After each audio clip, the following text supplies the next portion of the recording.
আমি আমার বাবার থেকে একটা খুব ভালো শিক্ষা পেয়েছি। সেটা হচ্ছে, জীবনে কেউ যদি কোনো ছোট 1 টাকারও সাহায্য করে কোনো দিন না, তার প্রতি কৃতজ্ঞ থাকা উচিত।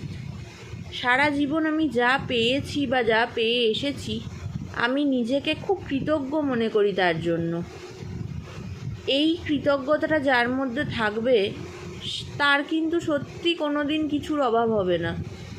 না বন্ধু বান্ধব, না আত্মীয় স্বজন, না কিছু। কারণ যারা তাকে সাহায্য করবে তাদের যদি মনে রাখা যায়, তাহলে কিন্তু জীবনটা সত্যিই সুন্দর। হ্যাঁ, তারা হয়তো তোমাকে মনে নাও রাখতে পারে, বা সবার কাছ থেকে সেটা আশা নাও করা যেতে পারে। আমি যার সাহায্য করছি সে আমাকে মনে নাই রাখতে পারে, কিন্তু তার মানে কি আমি সাহায্য করা ছেড়ে দেবো? না, আমি কোনো দিন সাহায্য করাও ছাড়ি না এবং কৃতজ্ঞ হওয়াও ছাড়ি না। আমাকে যদি কেউ 1 টাকার কেউ সাহায্য করে থাকে, আমি তাকেও মনে রাখি। যে আমাকে 1000 টাকা সাহায্য করে, আমি তাকেও ইকুয়ালি মনে রাখি এবং কৃতজ্ঞ থাকি। তাকে যখনই দেখা হয় তখনই তার সাথে কথা বলা, বা তার এই কৃতজ্ঞতাটা সবসময় স্বীকার করা।